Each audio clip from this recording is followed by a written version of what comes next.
তো নমস্কাৰ বন্ধুসকল, আজি আমি কথা পাতিম ইঞ্চুৰেঞ্চৰ বিষয়ে। Health insurance, life insurance, term insurance এইবিলাকৰ বিষয়ে।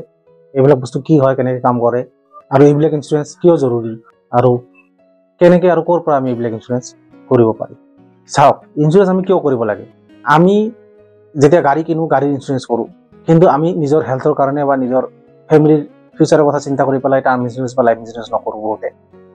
চাওক, গাড়ীটো এটা 8 লাখ বা 10 লাখ বা 20 লাখ টকা দি আপুনি এটা গাড়ী কিনিছে, সেই গাড়ীটোক বচাবৰ কাৰণে আপুনি বছৰে 8,000, 10,000, 12,000 টকালৈকে দি পেলাই গাড়ীটোৰ নামত ইঞ্চুৰেঞ্চ কৰি আছে। আপুনি এটা কথা ভাবি চাওক, সেই গাড়ীটোত কৰি আপোনাৰ জীৱনৰ মূল্য কম নেকি, বা আপোনাৰ জীৱনতকৈ সেই গাড়ীটোৰ মূল্য বেছি নেকি? যদি আপুনি ভাবে তেনেহ'লেতো মই একো ক'ব নোৱাৰোঁ ইয়াতে।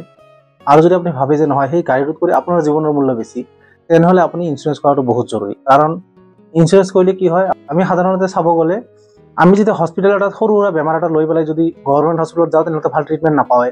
যদি নাৰ্ছিং হোমত যাওঁ, আমাৰ 50,000 পৰা 1 লাখ টকালৈকে বিল উঠিয়ে যায়, ঠিক ঠাক এটা মিডিয়াম টাইপৰ যদি বেমাৰ হয়।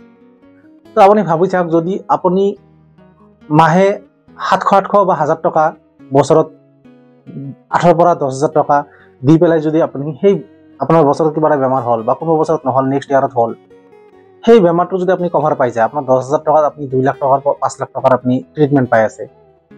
তো আপোনাৰ যিটো জমা ধন, সেই জমা ধনটো কেতিয়াও খৰচ হৈ নাযায়। আপোনাৰ জমা ধনটো আপোনাৰ থাকি যাব। আপুনি আপোনাৰ হেল্থৰ এটা ইঞ্চুৰেঞ্চ কৰিছে যে মই পৃথিৱীত বাচি আছোঁ, মোৰ বেমাৰ আজাৰ হ'ব পাৰে, কাৰণ আজিকালি বেমাৰ হোৱাটো সাধাৰণ কথা।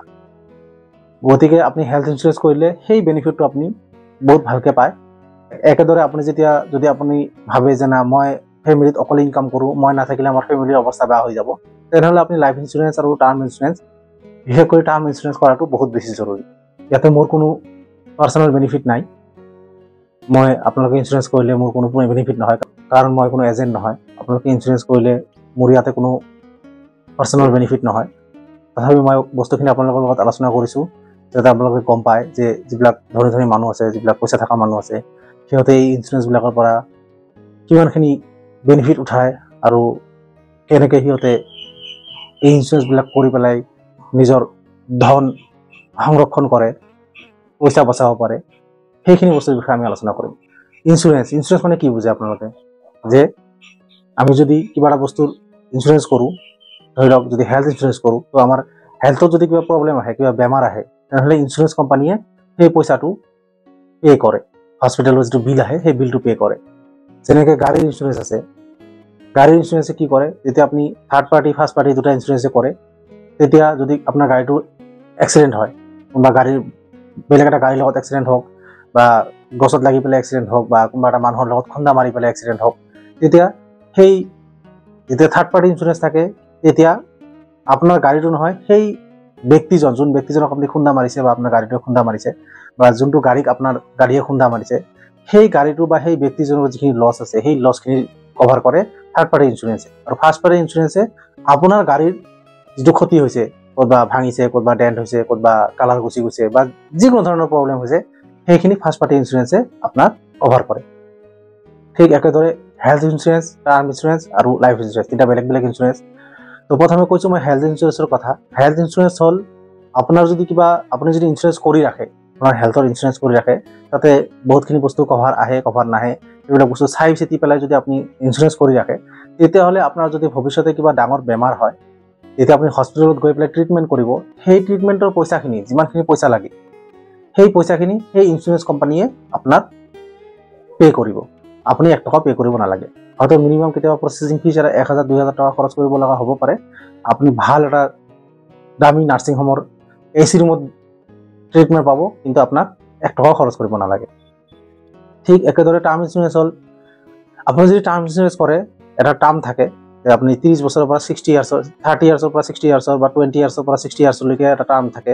যিমান কম বয়সত আপুনি টাৰ্ম ইঞ্চুৰেঞ্চ কৰিব, সিমানে আপোনাৰ পলিচিৰ যিটো প্ৰিমিয়াম আছে, মানে যিটো পইচা দিব লাগিব, সেই পইচাটো সিমানে কম দিব লাগে। টাৰ্ম ইঞ্চুৰেঞ্চ কৰিলে আপুনি সেই 20 পৰা 60 ইয়াৰ্ছৰ ভিতৰত, বা 25 বা 30 পৰা 60 ইয়াৰ্ছৰ ভিতৰত যিটো টাৰ্ম ইঞ্চুৰেঞ্চ কৰিব, আপুনি বছৰে বছৰে বা মাহে মাহে তাৰ প্ৰিমিয়াম দি যাব। তেতিয়া কি হ'ব, যদি আপোনাৰ কোনোবা দিন ভগৱানে নকৰক, আল্লাহ নকৰক, কিবা এটা যদি হৈ যায়, আপুনি যদি পৃথিৱীৰ পৰা গুচি যায়, তেনেহ'লে আপুনি যিটো টাৰ্ম ইঞ্চুৰেঞ্চৰ যিটো এমাউণ্টৰ কাৰণে আপুনি টাৰ্ম ইঞ্চুৰেঞ্চ কৰিব, সেই এমাউণ্টটো আপোনাৰ ফেমিলিয়ে পাব। ইয়াতে 50 লাখ হ'ব পাৰে, 70 লাখ হ'ব পাৰে, 1 কোটি হ'ব পাৰে, 2 কোটি হ'ব পাৰে। যিমানখিনি আপুনি কভাৰ ল'ব, যিমান টকাৰ কভাৰ ল'ব, সেই পইচাটো আপোনাৰ ফেমিলিয়ে পাব। আৰু আছে লাইফ ইঞ্চুৰেঞ্চ। লাইফ ইঞ্চুৰেঞ্চৰ টাৰ্ম ইঞ্চুৰেঞ্চৰ দৰে, কিন্তু ইয়াতে বেনিফিট বহুত কম।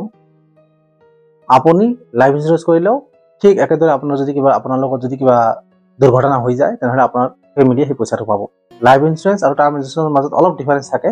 সেইখিনি আপোনালোকে যেতিয়া ইঞ্চুৰেঞ্চ কৰিব, কোনোবা এজেণ্টৰ তাতে যদি ইঞ্চুৰেঞ্চ কৰে, তেখেতক আপোনালোকে ভালকৈ সুধি ল'ব পাৰে।